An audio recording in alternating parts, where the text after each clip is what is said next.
السلام علیکم، ست شری اکال، میں ہرمیت سنگھ ہوں اور آپ دیکھ رہے ہیں آپ کا اپنا یوٹیوب چینل۔ ناظرین، تاثرین اپڈیٹس ہمارے پاس ہیں جو آپ کے ساتھ شیئر کریں۔ عراقی مزاحمت سے ایرانی اعلیٰ حکام کی ملاقات، عراق میں انتشار چاہنے والوں کے لیے بری خبر۔ ایران میں خطرناک جنگی مشقوں کا دوسرا مرحلہ، انڈیا کا $200 ارب فوجی بجٹ۔ جس طریقے سے آپ ہمارے ساتھ جڑے ہیں، اور ویسے اگر بات کی جائے تو آج بدھ کی صبح، آپ سب کو صبح خیر، اور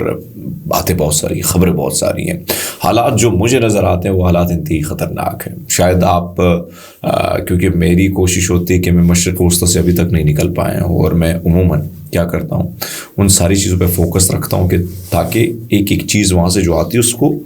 آپ کے سامنے رکھی جائے۔ سیریا میں اسد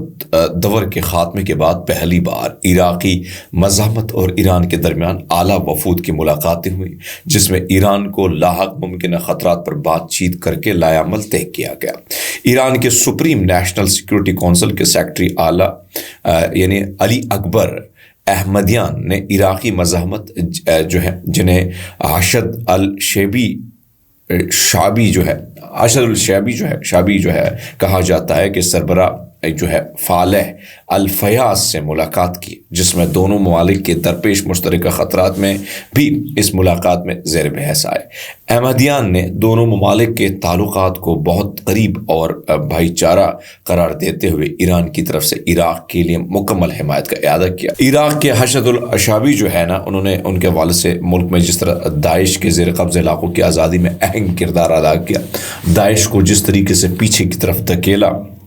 داعش کے باقی بچے دہشت گرد جنہیں 2019 کے آخر میں شام میں دمشق حکومت اور اس کے اتحادیوں نے شکست دی تھی، اب یہ دونوں ہمسایہ عرب ممالک میں وقفے سے دہشت گردانہ حملے کرتے رہتے ہیں۔ عراق نے بشار الاسد کی حکومت کے گرنے کے بعد داعش کے دوبارہ ابھرنے کے بعد خبردار کیا ہے، اور کسی بھی دشمنانہ سازش کا مقابلہ کرنے کے لیے اپنی تیاری کو ظاہر کیا ہے۔ اشد الشعبی جو ہے وہ ان کے سربراہ الفیاض نے 13 دسمبر کو کہا تھا کہ ہم کسی کو روکنے میں کوئی کسر نہیں چھوڑیں گے جو عراق کی خود مختاری اور علاقائی سالمیت کو پامال کرنے کی جرات کرے گا۔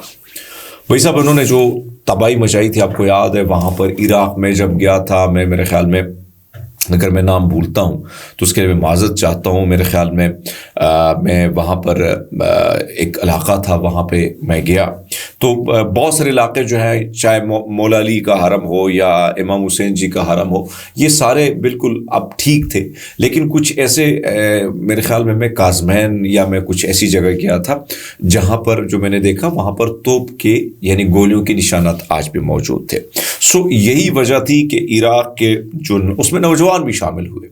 اشد الشعبی جو ہیں ان کے کیمپس میں بھی ہم گئے۔ نام اس وقت میرے ذہن میں تھوڑا سا وہ ہو رہا ہے تو میں کنفیوژن میں کا شکار ہوں کہ یہ جو نام ہے میں پروناؤنس غلطی سے کر رہا ہوں، ٹھیک کر رہا ہوں، بٹ بہرحال انہوں نے جس طریقے سے دھکیلا داعش کو، اس کی مثال نہیں ملتی ہے۔ ایران کے اسلامی انقلابی گارڈ کور کی گراؤنڈ فورس نے ملک کی جنوبی مغربی حصے میں اپنے سب سے بڑے آپریشنل تیاری کی دمشق کے دوسرے مرحلے کا آغاز کیا، جو دشمنوں کے ممکنہ خطرات کے مقابلے میں اپنی جنگی تیاریوں کو بڑھانے کے لیے کیا جا رہا ہے۔ یہ مشق 9 جنوری 2025 کو ایران کے مغربی علاقے خوستان کے شاوریہ علاقے میں شروع ہوئی، جس میں IRGC کے گراؤنڈ فورس کے کمانڈر بریگیڈیئر جنرل محمد پاکپور بھی موجود تھے۔ پیامبر اعظم دی گریٹ پروفیٹ جو ہے 19 فوجی مشق کا یہ دوسرا مرحلہ ہے، جس سے پہلے کی سیکیورٹی پر مرکوز مشق ایران ازگلا ضلع سالس بابا جانی کاؤنٹی صوبہ کرمانشاہ میں کی گئی۔ مرحلہ جدید جنگی حکمت عملیوں اور ٹیکنیکلی طریقوں سے عملی طور پر آزمایا گیا۔ IRGC کی نئی ملٹری جو ہے ہارڈ ویئر کی صلاحیتوں کو مختلف حقیقی دنیا کے منظرناموں میں جانچنے کے لیے کیا جا رہا ہے۔ آپ کو پتہ ہے کہ اس وقت ایران جو ہے بارہا کوشش کرتا ہے کہ بھائی صاحب وہ کچھ ایسی مشق ہے، کچھ ایسی چیزیں وہ کر رہا ہے، اور بارہا وہ کہتا ہے کہ بھائی صاحب ہم لڑنے کے لیے تیار، اور کل بھی آپ نے کہا کہ سپریم لیڈر نے کہا کہ بھائی صاحب ٹھیک ہے، آپ اگر لڑنا چاہتے تو پھر ہم بھی تیار ہیں۔